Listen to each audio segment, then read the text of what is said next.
Olá, sejam todos muito bem-vindos à Associação Centro Espírita Amor e Instrução. Para mais uma palestra, daremos início com uma oração que visa estabelecermos maior sintonia com a espiritualidade superior. Sendo assim, nós rogamos a Jesus que possa nos intuir, nos auxiliar para que possamos retransmitir tudo aquilo que através da sua misericórdia nos foi concedido para a nossa própria melhoria. Aos espíritos que atuam em nome do Cristo, nós solicitamos a presença para que possa proteger o ambiente, que possa nos auxiliar a tornar a nossa voz inteligível a todos aqueles que nos irá acompanhar nesta palestra, no decorrer desta palestra. Que assim seja, graças a Deus e graças a Jesus. Muito bem, o tema de hoje é Jesus Cristo, né? Tentaremos trazer, então, o conhecimento, né, que após um estudo e após uma reflexão do que fizemos a respeito desse espírito tão nobre e tão superior, que veio, inclusive, a viver aqui conosco há mais de 2022 anos atrás, justamente para nos ensinar o caminho correto, né, das leis de Deus, o caminho até Deus. Então, é para nós um motivo de muita honra poder falar sobre Jesus Cristo. E pedimos, né, realmente o auxílio para que possamos, digamos, bem cumprir essa tarefa que é, ao nosso ver, muito elevada, né? Falar de Jesus Cristo é algo realmente muito sério, muito importante. E gostamos sempre, né, de utilizar o método de questões, né, de autoquestões. E para o tema de hoje, não é diferente. Então, perguntamos, quem foi Jesus Cristo? Podemos pesquisar em livros históricos, né? Então falará da figura, né, de uma pessoa que cativou muitas outras, né, ali na região do Oriente Médio, e que então teve um desfecho que ficou aí por toda a humanidade. Mas isso é a parte histórica, né? Agora, e a essência, né? Quem foi Jesus Cristo? Bom, segundo a doutrina espírita, né, Jesus nada mais foi, né, ali como encarnado, que um espírito. Um espírito como qualquer outro. Nós somos espírito. E Jesus também o é. A diferença é que foi um espírito, que é um espírito, mais evoluído que já esteve encarnado no planeta Terra. Dentre todos os espíritos que já encarnaram, muitos também que marcaram a história da humanidade, Jesus foi o que, digamos assim, foi o mais evoluído de todos eles. E nós podemos observar isso, claro, pelos seus ensinamentos, que ficaram na humanidade até hoje, né? Embora tenha se passado aí já diversos séculos, tenham se passado diversos reinos, né? Diversas, digamos, enfim, construções humanas, mas nenhuma delas, digamos, permanece até hoje.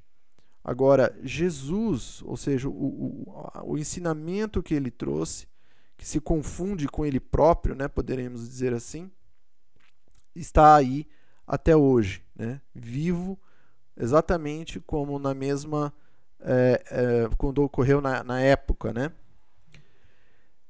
E por que que Cristo, então, é um espírito, como qualquer um de nós? Tudo remonta a Deus. Ora, se Deus houvesse criado um ser à parte, como alguns pensam que Jesus o é, né? Então, uma criatura que veio, digamos, direto de Deus, que foi até mesmo por algumas seitas, né? Algumas correntes religiosas que dá a denominação de ungido de Deus, ou seja, que foi, digamos, como se fosse o preferido de Deus, né? Nós teríamos ali algo de equivocado no conceito de Deus. Por quê?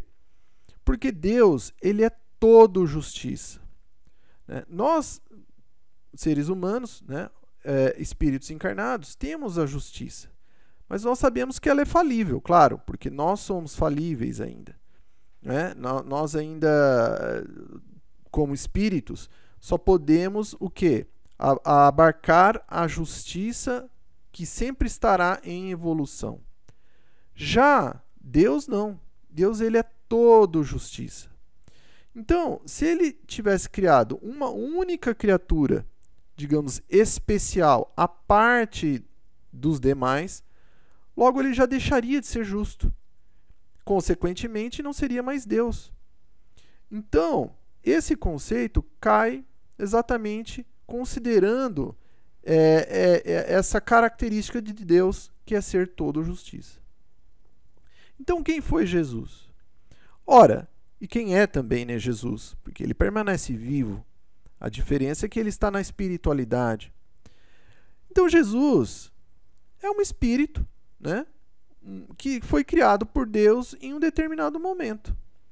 É simples assim, assim como nós.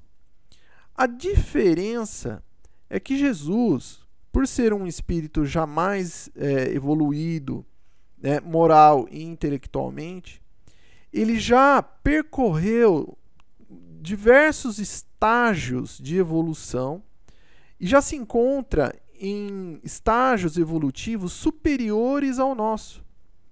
Então, o próprio Cristo já teve lá o seu momento em que, digamos assim, foi evoluindo nos estágios dos reinos primitivos, minerais, vegetais, animais, até chegar no hominal. E do hominal já então ultrapassou, ou quiçá esteja, né, no reino angelical. Então, Jesus, ele já passou por tudo aquilo que nós estamos passando hoje.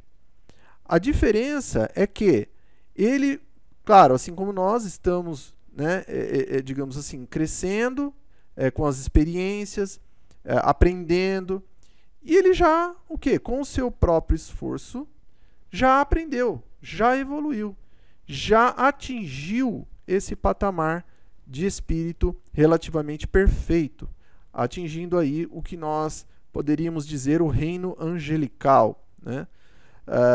Não temos notícias se Jesus já estaria em reinos acima do angelical, mas para nós que, digamos assim, é até difícil compreender um reino acima do hominal, eu acho que o angelical é o que a gente poderia dizer que está, né, a condição de Jesus atualmente. Mas isso não vem ao caso, né? O importante que queremos dizer é isso. Quem foi Jesus? Ora, e quem é Jesus? Né?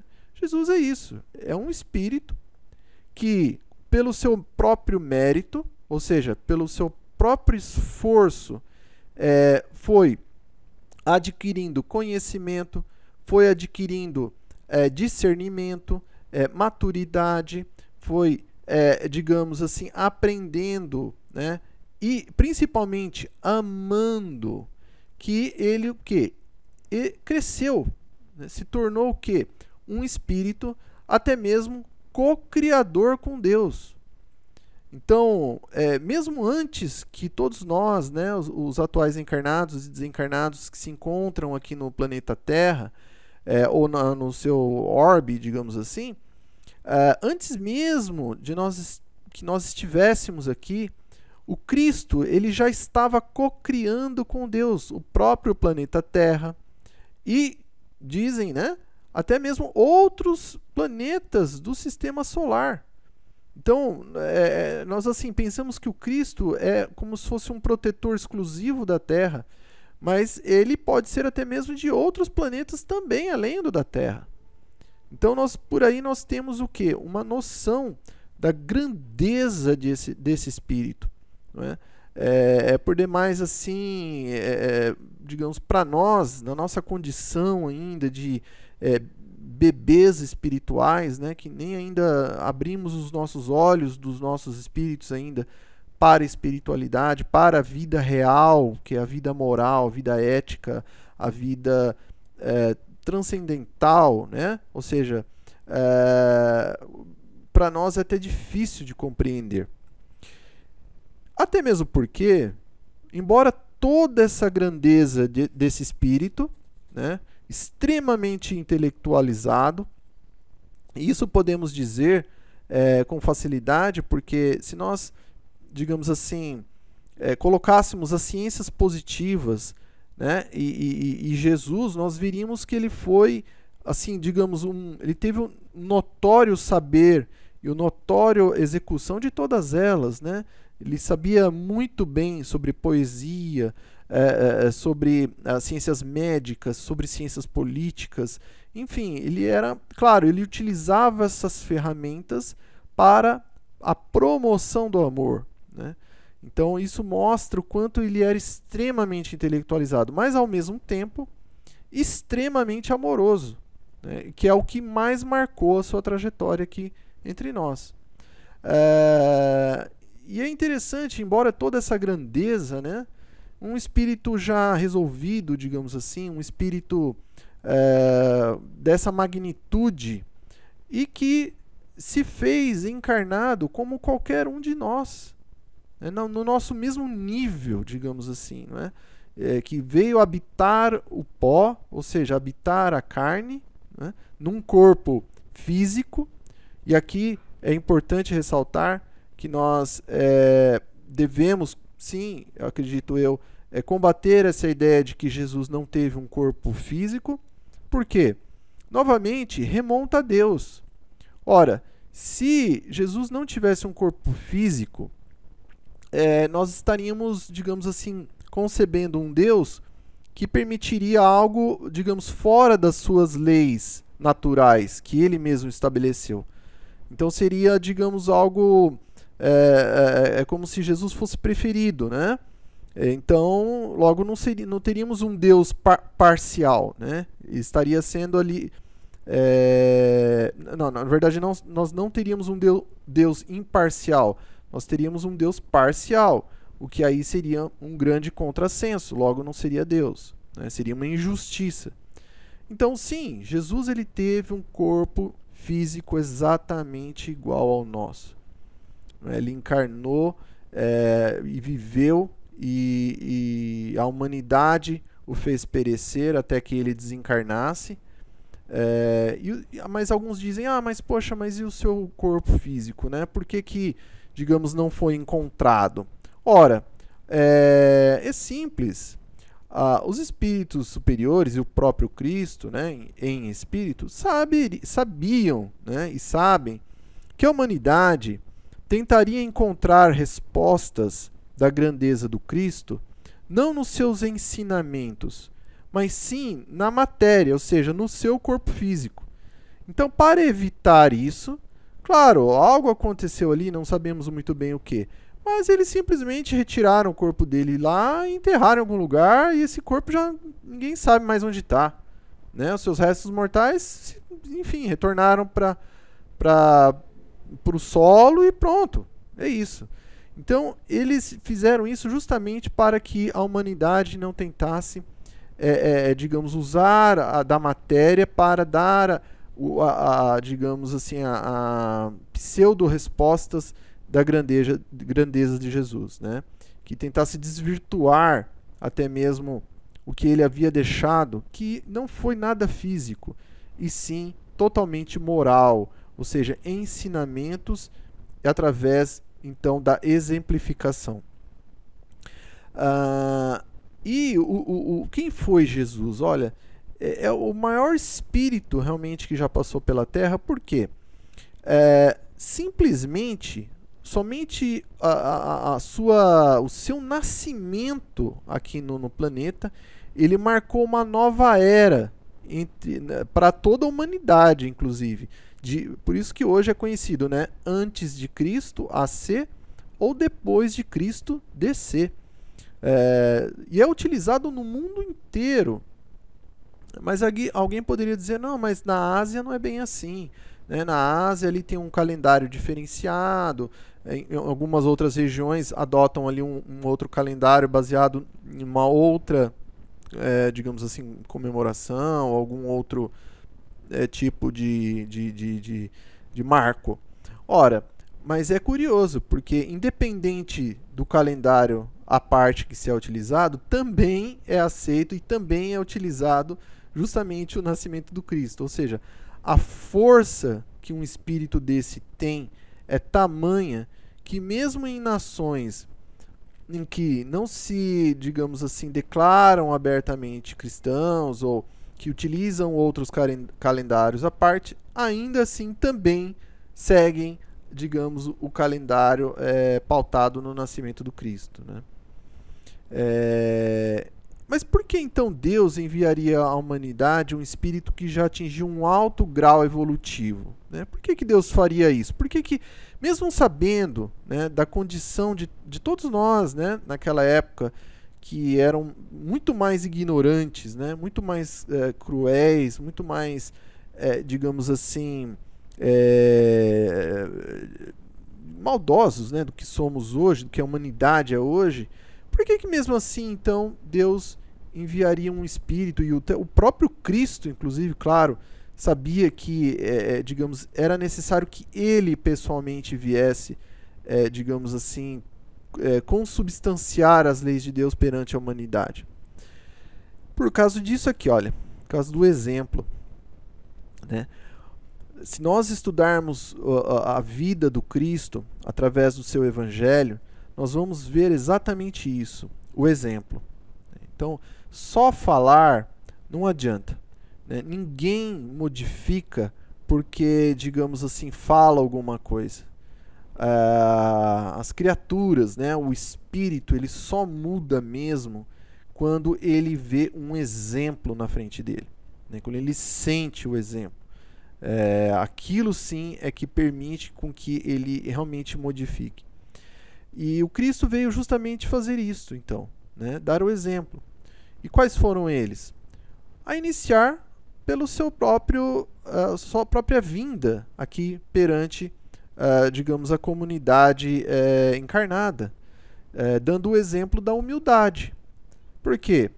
Ele não escolheu uma família rica, né? Ele não escolheu, na sua encarnação, estar ingressando aqui no mundo, num local, num palácio.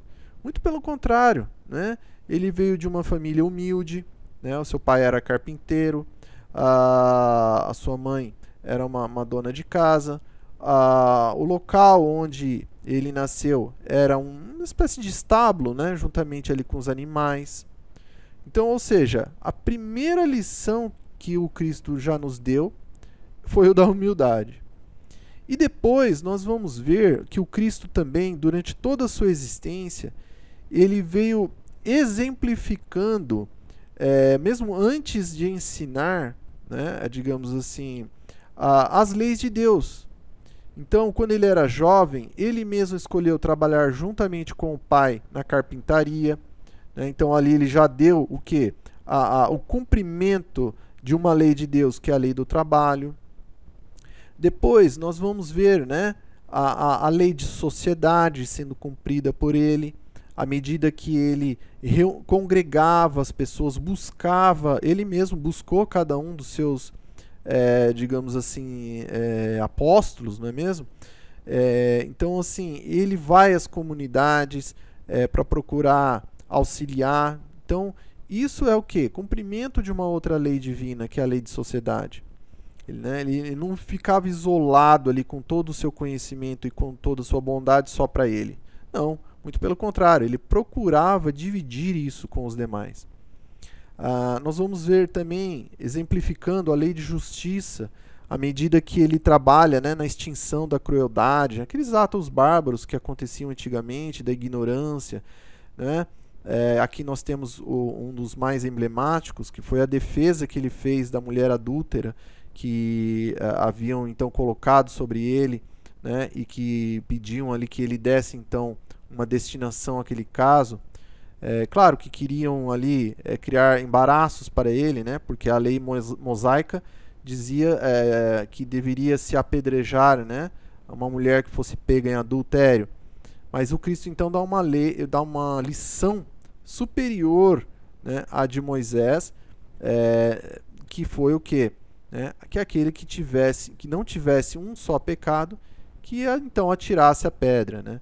E claro, isso calou muito fundo no coração e na mente de cada um ali, que todos tinham pecados, né? Todos nós temos.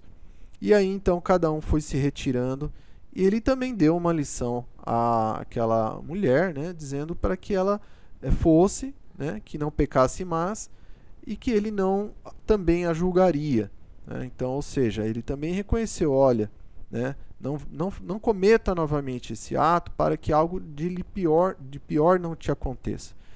Então, ou seja, ele trabalha então também em prol da justiça, da igualdade. Então, ele atende tanto, digamos, o soldado romano, né, em particular, já de um grau maior dentro da hierarquia militar romana, auxiliando, né, que havia lhe pedido que curasse uma pessoa especial àquela pessoa, e ele assim o faz, assim como as mulheres, assim como as crianças, assim como os mais velhos. Ou seja, a lei de igualdade tratava todos da mesma forma com que ele também se sentia. Ele nunca se colocou como superior perante a nenhum que estava ali, não é? Claro, reconhecendo que sim, ele estava na condição de mestre, mas não na condição, digamos assim, de Deus, né? E isso ele deixa bem claro em muitas passagens, né? Em que ele fala que dele próprio ele nada poderia sem Deus. Então olha só aí o exemplo do Cristo, né? Reconhecendo que mesmo ele sendo o Cristo, né? Ainda assim ele estava, digamos, com a certeza e com a razão de que ele permanecia como filho, né, de Deus, e não sendo Deus ele próprio, né, e ensinando isso para nós. Então, essa lei de igualdade. Libertando também corações e mentes enseguecidos pelo orgulho e pela hipocrisia. Então ele também ia conversar com os políticos da época, com os doutores da lei, procurando também auxiliá-los, né, destravar ali o orgulho que estava presente naquelas mentes, naqueles corações, e exemplificando, né, a lei mais importante, né, depois do amor, que é o quê? A caridade. Então, assim, atendendo a todos sem cobrar um centavo que seja, sem pedir recompensa, sem exigir, digamos, consideração nenhuma. Ele simplesmente auxiliava. Seja aquele que estivesse à sua frente, que precisasse de um apoio, seja ele qual for, ele estava ali e estava para servir a todos, né? Então, olha só o exemplo que ele deu. E foi o que cativou a humanidade inteira, e cativa até hoje, né? Então, é o exemplo que magnetiza as pessoas, que efetivamente faz com que elas modifiquem o rumo das suas vidas. E claro, o amor, né, através da oração. Nós vamos ver Jesus orando a todo o tempo.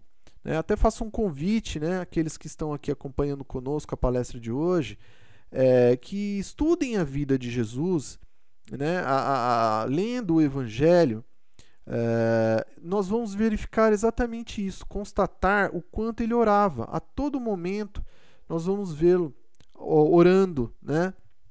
Então imaginemos nós, na nossa condição ainda pequenina ainda, em termos morais, intelectuais, o quanto necessitamos orar, né? Então, se o mestre, o Espírito Maior, orava, digamos assim, continuamente, imaginemos nós, né, na nossa condição ainda de alunos, o quanto precisamos orar. Então o amor e a caridade, né, nada melhor exprime justamente quem é Jesus. Jesus é interessante porque, sim, ele esteve aqui entre nós, né, habitou um corpo físico.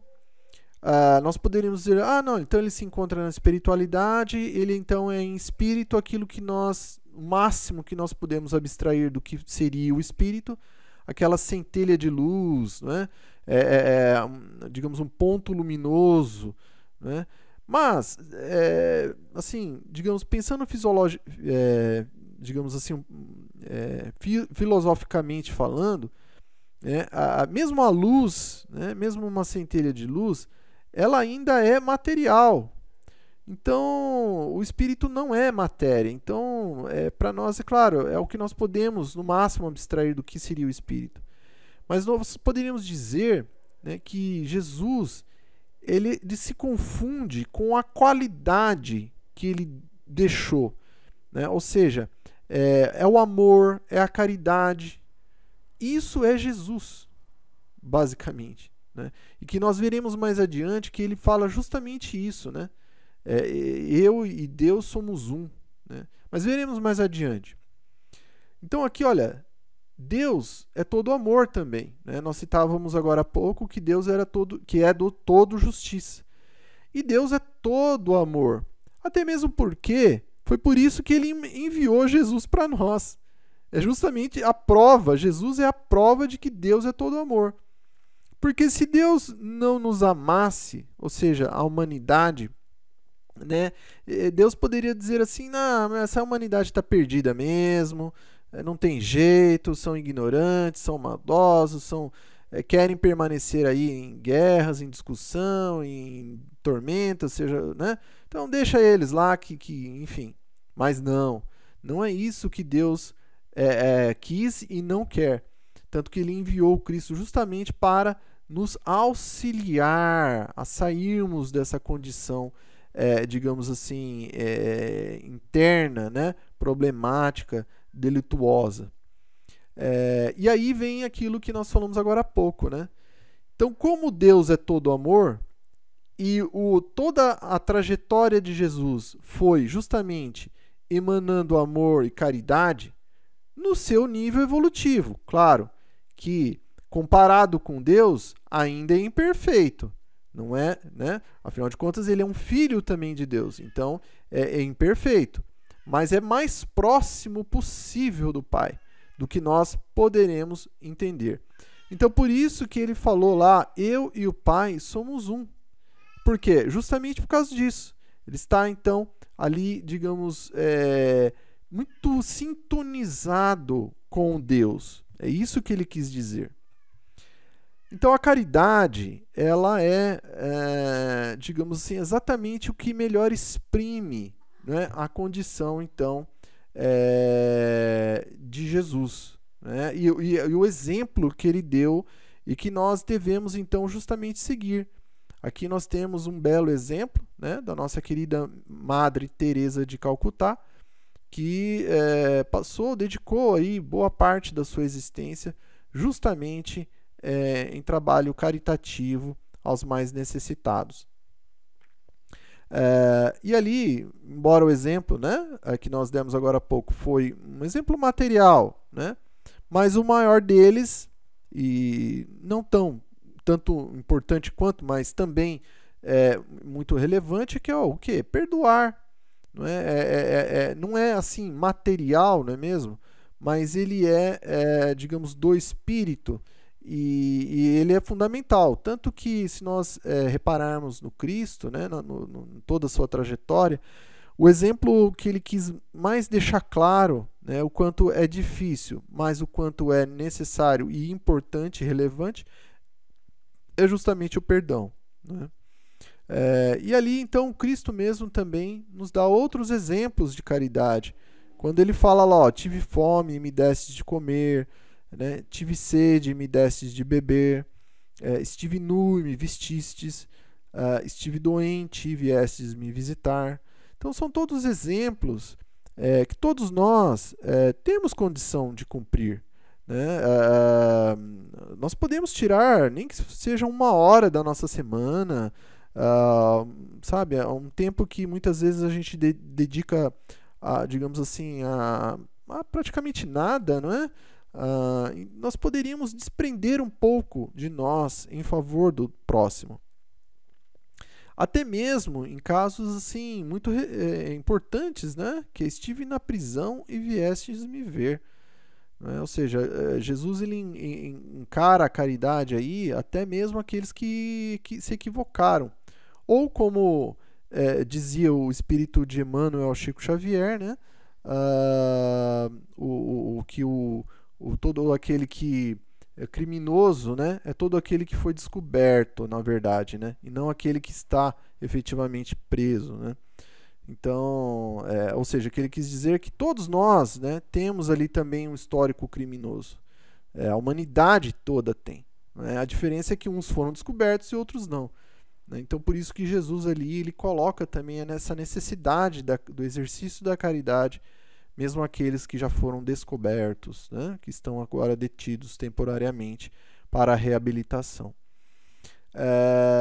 Então, por isso que Jesus ele disse, né, eu sou o caminho, a verdade e a vida. Ninguém pode ir ao Pai senão por mim.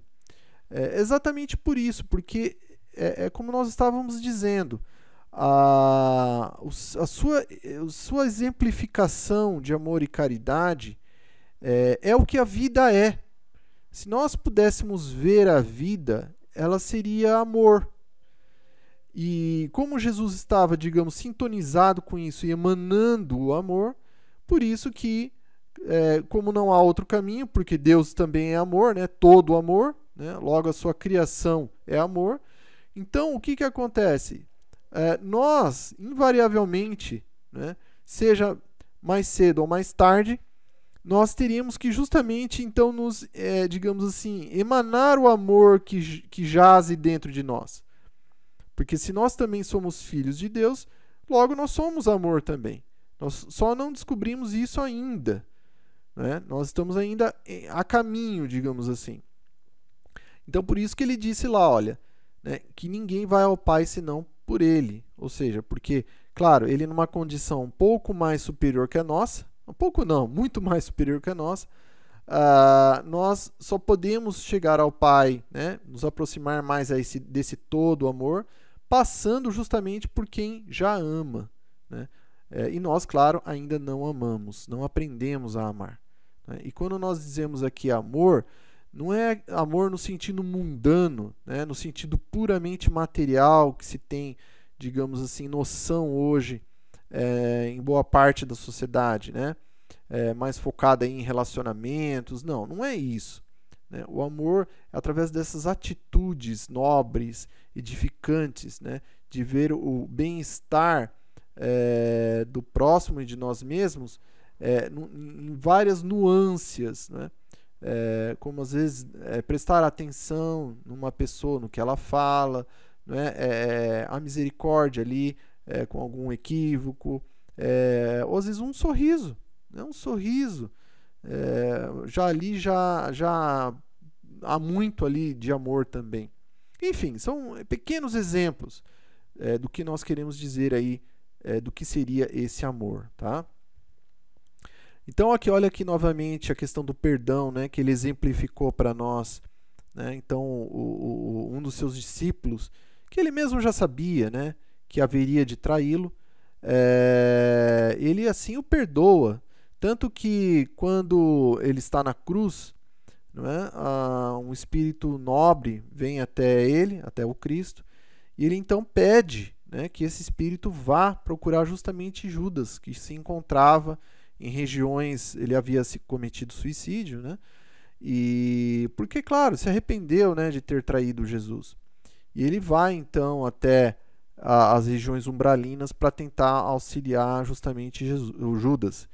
E assim que ele desencarna, ele próprio, o próprio Cristo, também vai nessas regiões, digamos assim, abismais, né, do umbral, né, das condições de espíritos ali trevosos, para justamente tentar auxiliar o amigo, né? Então, olha só o exemplo de perdão que Jesus deixa bem claro ali para todos nós, para a humanidade toda. Compreensão, né, também é um outro exemplo, né? Então, ali ele sempre está se mostrando, né, digamos, amigo daqueles que compartilhavam o seu ministério, sem assim, reclamar certidão de heroísmo e de santidade.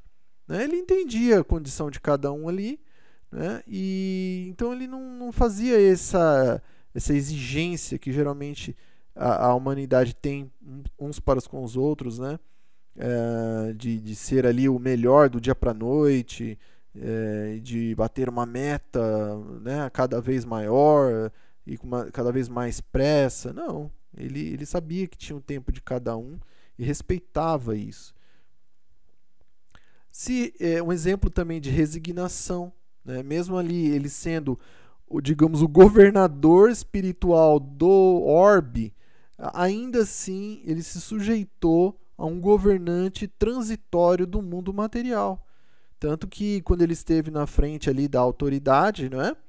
Que foi Pilatos, representado na figura de Pilatos, ele não se revoltou, ou seja, ele deu um exemplo para todos os demais que viriam, que não se deve, mesmo sofrendo uma injustiça, de não se rebelar contra a autoridade, digamos, social estabelecida, né? Mesmo que por mais assim injusta e tola, ignorante que fosse, né? Que não se deveria, digamos assim, ir contra a autoridade presente.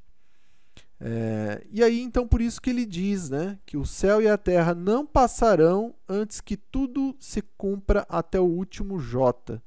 Né? Ou seja, o plano material, e aí nós podemos dizer que o próprio planeta Terra em si, né, ela é matéria, e a matéria sofre transformações constantemente. Haja visto que o nosso planeta, quando ele foi formado, ele era uma grande, digamos, bola de fogo incandescente. Né? Todos aqueles elementos ali estavam, digamos, em temperaturas altíssimas, porque acabaram de ser espargidas do Sol. E que, depois de bilhões de anos, foi se resfriando até o ponto que temos a condição de hoje. E que no futuro, mas assim, bem no futuro mesmo, né? Essa matéria, ela também vai sofrer transformações até um ponto que o planeta deixará, assim, de ter a sua vida. E é por isso que ele disse, né, que o céu e a terra não passarão. Por quê? Porque um dia passará, claro, porque a matéria toda se transforma e vai acabar. Tudo na matéria tem um começo, meio e transformação, não é um fim, é transformação.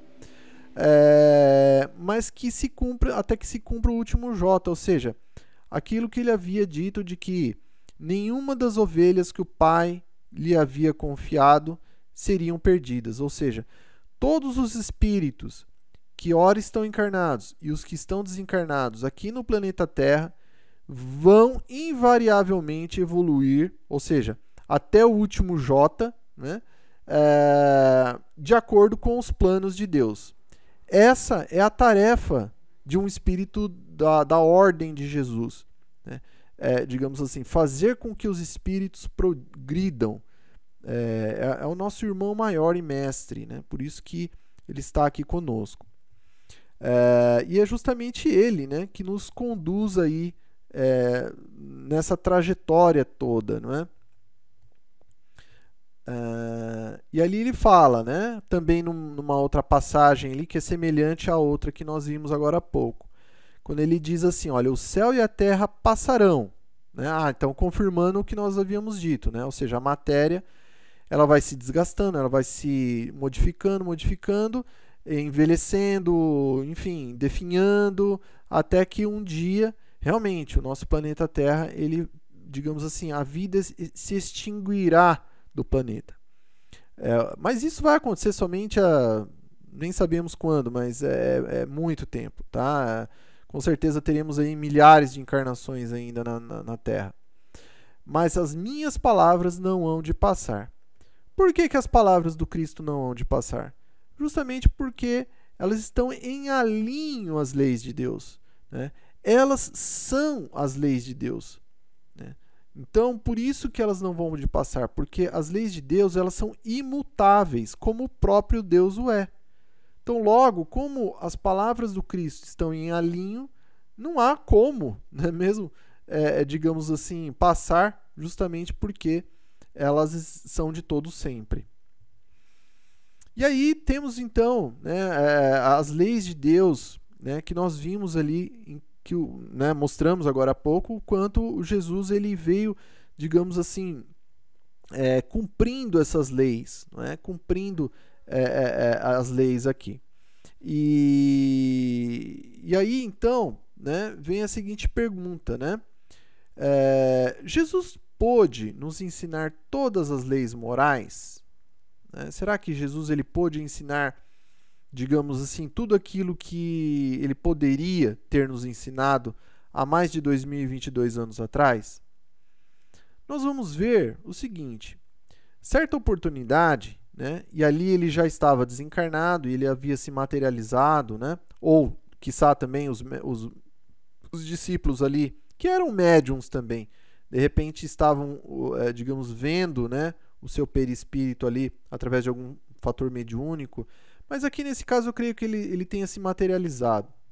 Mas assim, claro, também o fez com o auxílio, né, dos médiums, dos seus discípulos que estavam ali, porque eles estavam ali lhe concebendo, né, lhe permitindo ali com o fluido animalizado, né, que permitiria que o fenômeno acontecesse.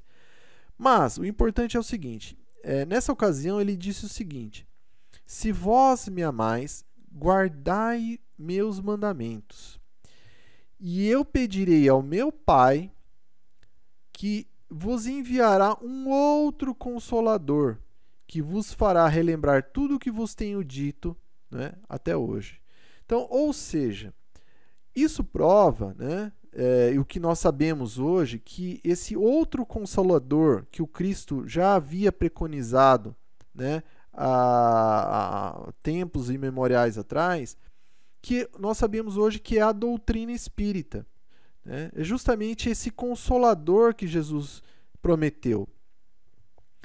Até mesmo porque, se nós pegássemos assim numa trajetória, né, histórica, as religiões que existiram e que persistem na humanidade até hoje, nós vamos ter lá o judaísmo, né, que foi a primeira grande revelação da humanidade, que foi 1713 anos antes de Cristo, com Moisés, que instituiu os 10 mandamentos, que ele trouxe, né, digamos que foi até o primeiro livro mediúnico obtido, em que depois que ele sobe a um monte, ele então, digamos, talha na pedra os 10 mandamentos, que veio de uma mensagem, né, digamos, do mundo espiritual para ele. O Moisés era um médium. Ele traz então para a humanidade, juntamente com os seus preceitos, digamos assim, das leis civis, para poder reger o povo ali hebraico, né, que era um povo muito difícil, né, em termos de costumes, em termos de, digamos, de comportamento. Então ele teve que, além dos 10 mandamentos de origem divina, ele teve que também instituir leis civis muito severas, né? Depois nós tivemos então o budismo, que com o Buda, na Índia, né, em 483 anos antes de Cristo. Depois nós tivemos então o próprio Cristo, que nós aqui estamos considerando o ano 33, porque foi quando se encerrou, digamos assim, o ensinamento, né? E aí deu-se início então ao cristianismo, digamos, tal qual o conhecemos. E, por incrível que pareça, né, nós pensávamos que o islamismo era uma religião, digamos, antes de Cristo, mas não, ela veio depois de Cristo, ela veio 632 anos depois de Cristo. Mas aqui a pergunta é, qual delas, né, poderia ser, então, justamente esse Consolador prometido do Cristo? E nós vamos ver, né, qual seria a doutrina recente, né, que melhor explica, então, os ensinamentos do Cristo. Nós teríamos apenas uma, basicamente, que seria o islamismo. Mas o islamismo, digamos, o bojo do seu conhecimento, não é necessariamente pautado, né, nos ensinamentos do Cristo, né? Sim, há um reconhecimento, mas não é necessariamente, digamos assim, pautado, digamos, nos ensinamentos do Cristo. Mas então qual seria essa doutrina, né, se não há outra? Se não, né, aquela que, digamos assim, traz no seu escopo justamente a questão da filosofia, que faz o trabalho de questionamento, né, a ciência, que explica justamente depois dessas perguntas, e a religião, então, que sublima justamente esse conhecimento novo, se não o Espiritismo, que deu-se início, então, em 1857 anos depois de Cristo.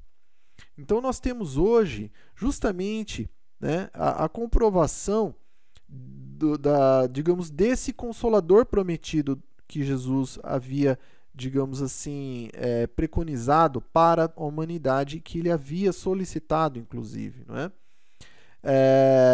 E isso está bem claro ali quando ele também, o próprio Cristo complementa, né? Que esse Consolador prometido seria o quê? Seria o Espírito, veja bem, Espírito de verdade, que o Pai enviará para ensinar todas as coisas e para fazer recordar aquilo que vos tenho dito, né? Ora, a doutrina, ela é dos Espíritos. O Espiritismo, ela não é uma doutrina, digamos, humana.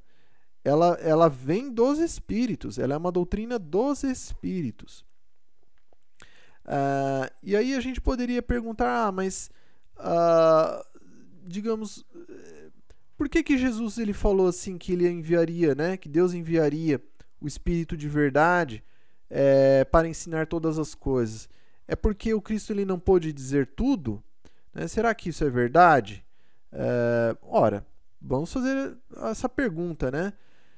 Jesus, quando ele esteve aqui entre nós, ele pôde falar, por exemplo, sobre a formação planetária, como se deu o processo, digamos assim, de formação planetária, que nós podemos hoje ver aqui na Gênesis através do Espiritismo. Ele pôde falar, por exemplo, para nós que nós éramos espíritos, que nós somos espíritos.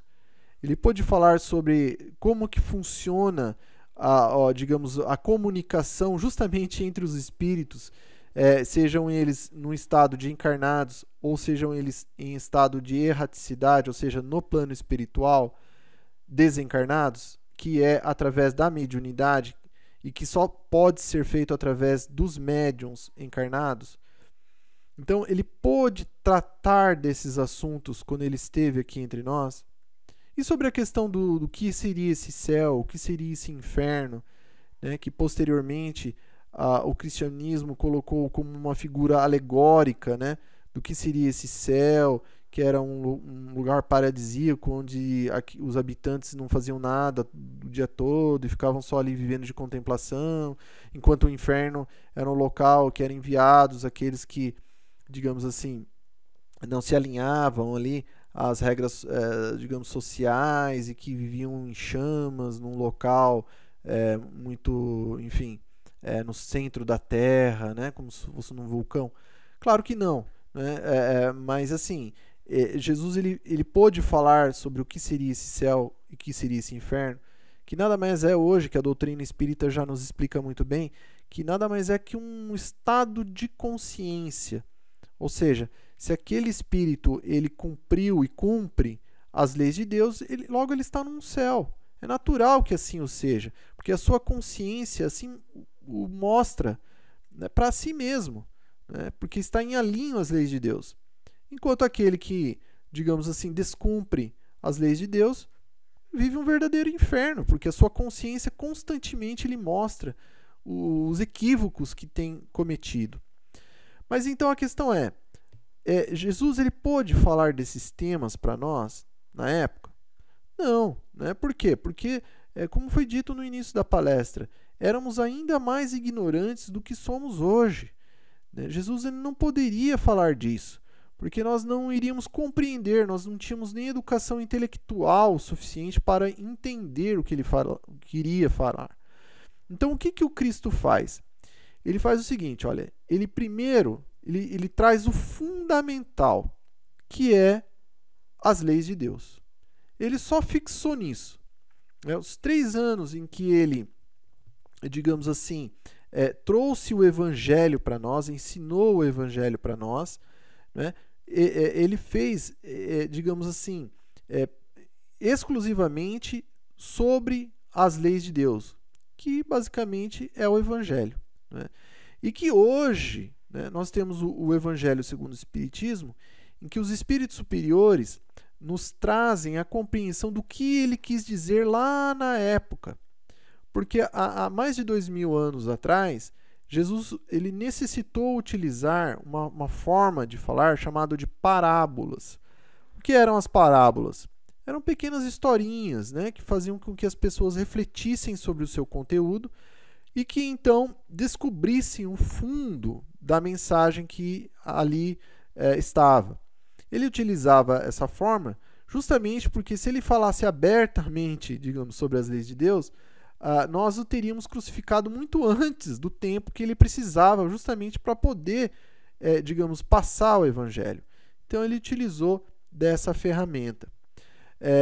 Mas hoje, então, como a humanidade já está mais evoluída intelectualmente, os espíritos vêm, então, né, em nome do Cristo, e traduzem essas as parábolas para um ensinamento, digamos, de uma forma clara, que hoje nós já temos capacidade de compreender. E aquilo que comentamos, né? Se mesmo com as parábolas nós já havíamos crucificado ele em 3 anos apenas, né? Imagina se ele não tivesse usado as parábolas. Então o Cristo ele faz isso, né? Nós temos ali então à esquerda Moisés, né? Que foi a primeira grande revelação à humanidade, com os 10 mandamentos. Depois vem Jesus então, e ele mesmo diz que ele não veio destruir, digamos, Moisés e os 10 mandamentos, mas muito pelo contrário, ele veio dar cumprimento às leis. E olha só que interessante, o Cristo fala isso por quê? Porque haviam muitos hipócritas na época, né, que se julgavam ali, digamos, cumpridores das leis, né, de Moisés, mas que em realidade não eram, né? Então vem o Cristo e fala, não, eu vim cumprir a lei. E claro, ele complementou essa lei. O que ele fez? Ele somente retirou, digamos, regras que Moisés precisou instituir, que eram regras de cunho civil, digamos assim, que já não eram mais necessárias. Então vem o Cristo e, digamos, amplifica a lei de amor já trazida na primeira revelação. E ele então mesmo reconhece que ele não poderia passar todo o conhecimento que ele poderia. Então ele se fixa então nas leis de Deus e promete então o Consolador prometido, que vem então depois de alguns séculos, justamente então com os espíritos superiores e um encarnado em particular que fez o trabalho aqui no plano material de apenas, digamos, concatenar, agrupar, arrumar, digamos, esses conhecimentos em obras que pudessem então ser, digamos, conhecidas por toda a humanidade. E foi então a tarefa que coube a um encarnado chamado Allan Kardec, na França, e que deu início então no ano de 1857 com o lançamento de O Livro dos Espíritos, justamente então a doutrina espírita, digamos assim, de forma codificada, né, de forma, digamos, oficial, de forma instituída perante a humanidade em termos físicos mesmo, né, através dos livros, das obras, né? Então nós temos então essas 3 grandes revelações à humanidade. O Espiritismo, ele é como se fosse, digamos assim, uma versão 2.0, né, do que foi o cristianismo. Então, é importante observar que, da mesma forma com que Jesus foi encarado na época, né, como alguns, né, o acusavam de que ele estava tentando, digamos assim, destruir as leis, a lei mais importante para os hebreus, que era a lei de Moisés, né, dos profetas, e que o Cristo deixou claro o seguinte: não, eu não vim destruir a lei, eu vim dar cumprimento, eu vim ampliá-la, né, inclusive. Hoje é a mesma coisa com relação ao cristianismo. O Espiritismo não veio destruir o cristianismo, não veio destruir a segunda revelação com o Novo Testamento trazido por Jesus. Muito pelo contrário, o Espiritismo ele veio dar, digamos, um aclaramento, né, sobre o cristianismo. Ele veio amplificar esse conhecimento. E aqui, né, o espírito de João, o evangelista, no próprio Evangelho segundo o Espiritismo, ele atesta isso para nós. Quando ele afirma lá, olha, nós, ou seja, né, os espíritos desencarnados mais evoluídos, vos ensinaremos o sentido exato das parábolas e vos mostraremos a correlação poderosa ligando o que foi, né, o que Jesus quis dizer na época, e o que é. Digo-vos em verdade, a manifestação espírita alarga o horizonte. Então, deixando bem claro, né, que daqui para frente na humanidade, né, digamos assim, o conhecimento que alarga, né, a visão, digamos assim, espiritual, ético e moral, estará então também na doutrina espírita, no espiritismo, com os espíritos superiores. Claro, isso não é uma exclusão de nenhuma religião, nenhum pensamento filosófico, não. Mas que aqui João deixa bem claro isso, né? Que digamos, o terceiro, né, a terceira revelação, o Consolador prometido por Jesus, é justamente então a doutrina espírita.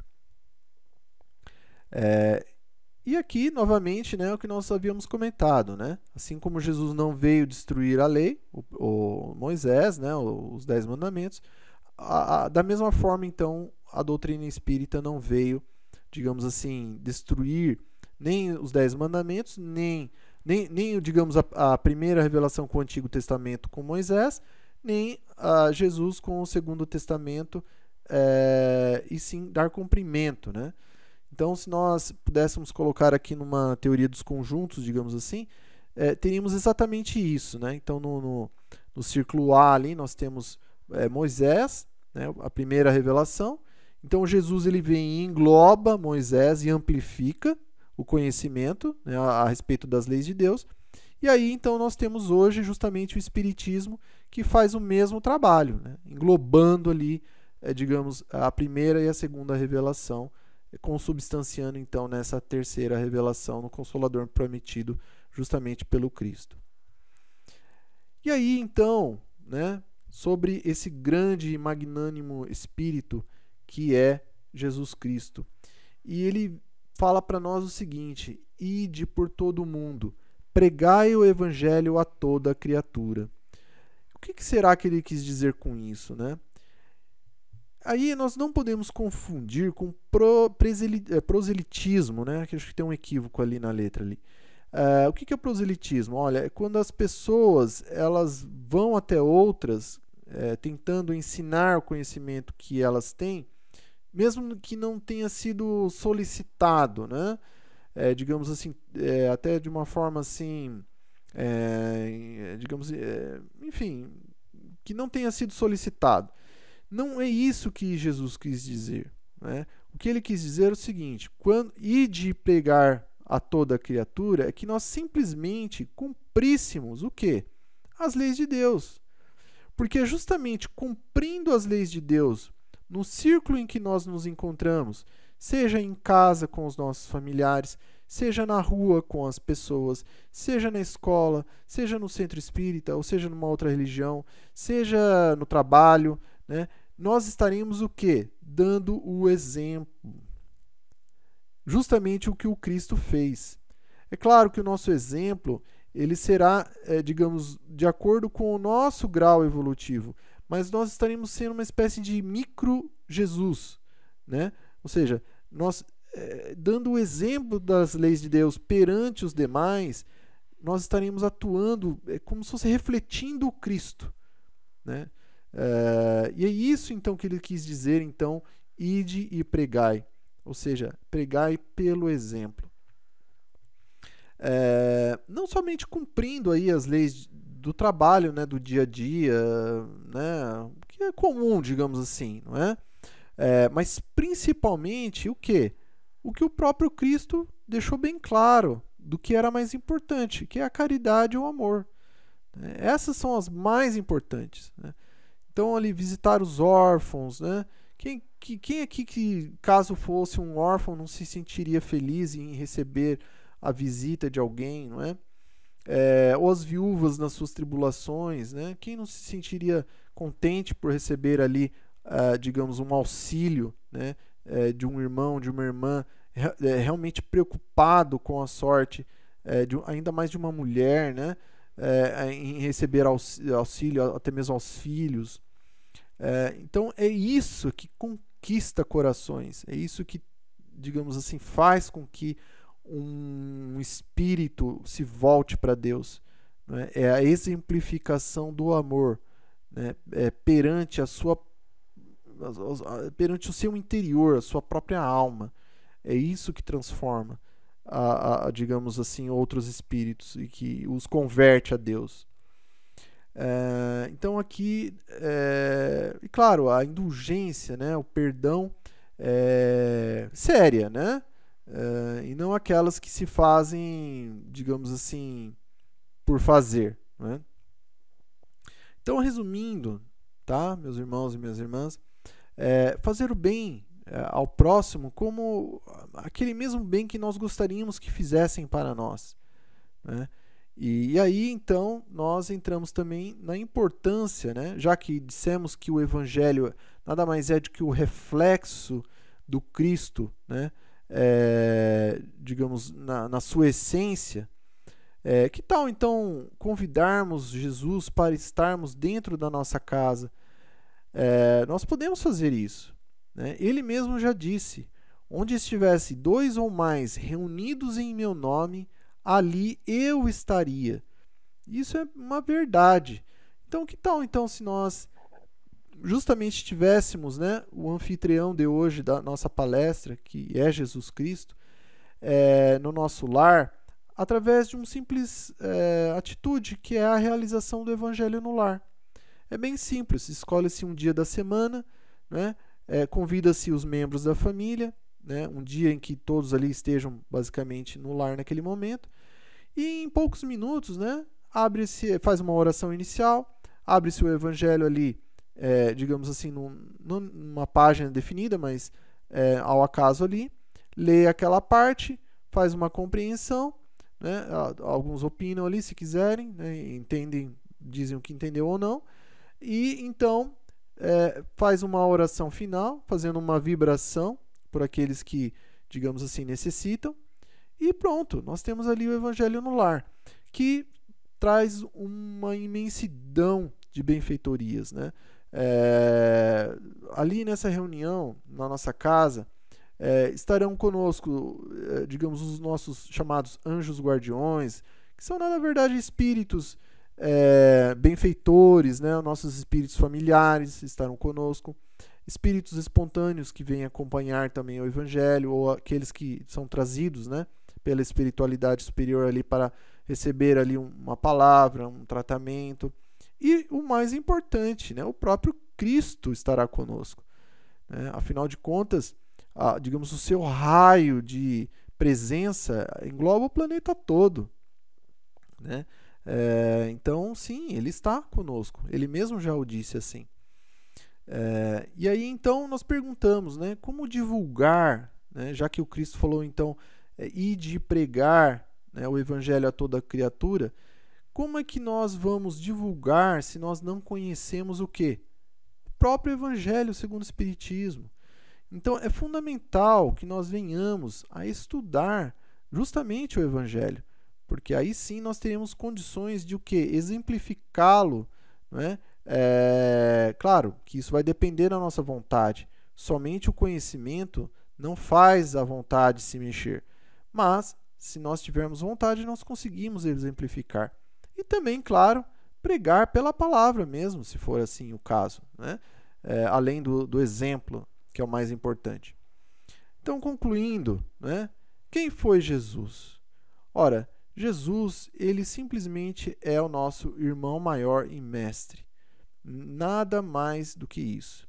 Não é um ser à parte da criação, não é um ser especial criado por Deus, não é o próprio Deus, né? Também não é o próprio Deus.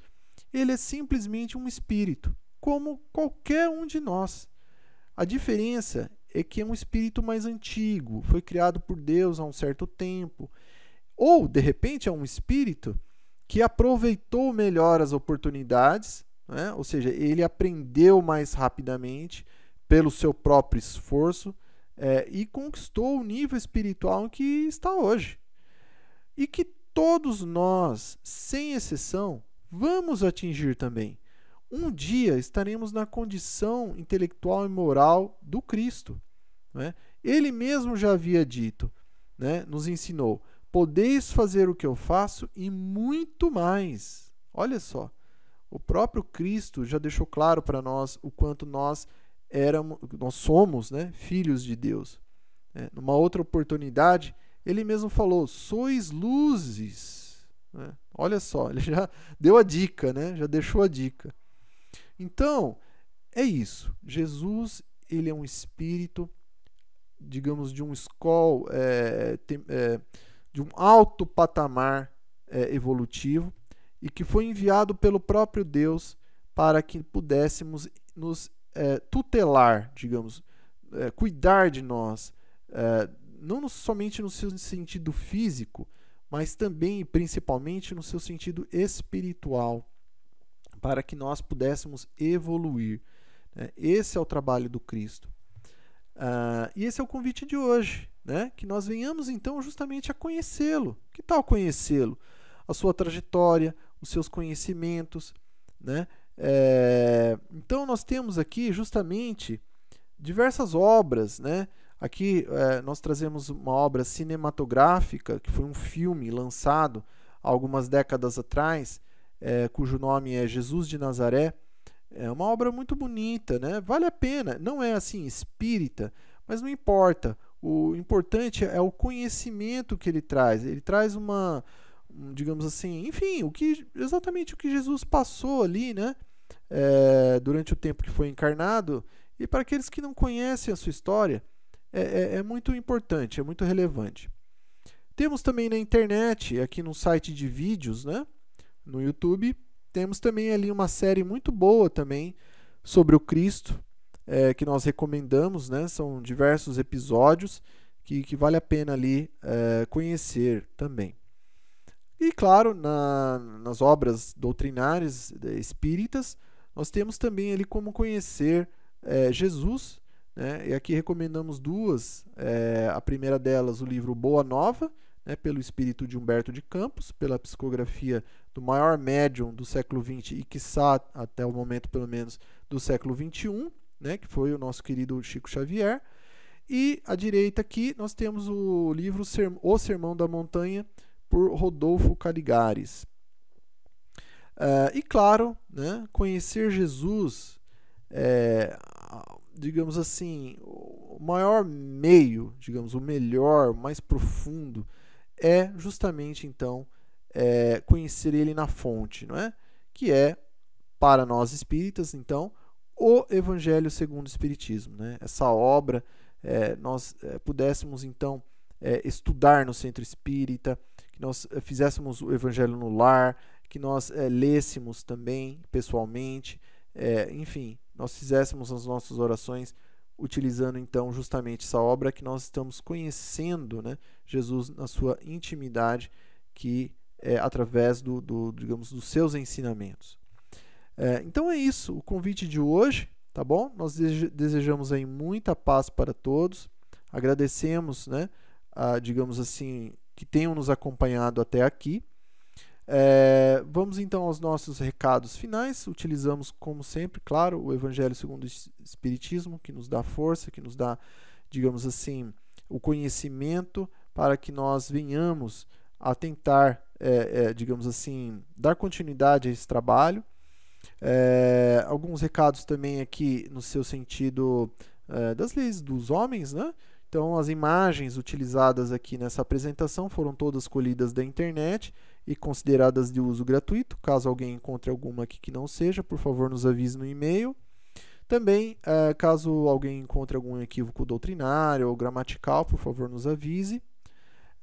E nos direcionando então agora à oração final, nós estamos aqui mostrando, né, uma relação de alguns oradores e palestrantes espíritas que nós conhecemos aqui através do site de vídeos, né, do YouTube, que acreditamos que sejam muito bons e recomendamos. Então, basta digitar ali no campo de pesquisa o nome, né, e assistir as palestras aí, que são realmente trazem um conteúdo consolador e instrutivo dentro da doutrina espírita. Se aqui porventura há algum palestrante que não esteja aqui relacionado, nós pedimos perdão, né? Possivelmente nós não o conhecemos ainda, por isso que não está aqui relacionado, tá bom? Então, vamos fazer a nossa oração final, convidamos a todos a estarem conosco, então, em pensamento e em sentimento. Queremos agradecer justamente, então, a Jesus, né, por nos ter dado mais essa oportunidade, a Cristo que nos permitiu estar aqui encarnados, né, para que pudéssemos nos melhorar.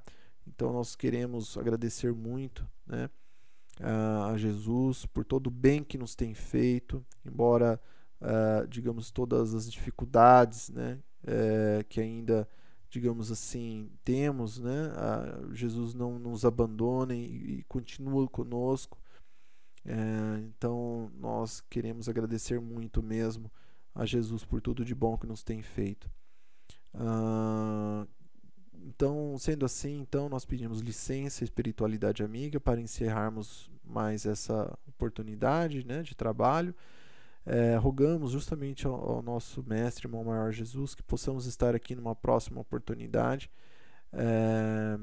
Queremos agradecer por último então a todos os que nos acompanharam e que tenham uma ótima semana, um ótimo mês, um ótimo ano, que tenham uma ótima encarnação a todos os que estão aqui nos acompanhando nesse momento e a toda a humanidade no geral. Então, sendo assim, damos por encerrado a palestra de hoje. Que graças a Deus e graças a Jesus.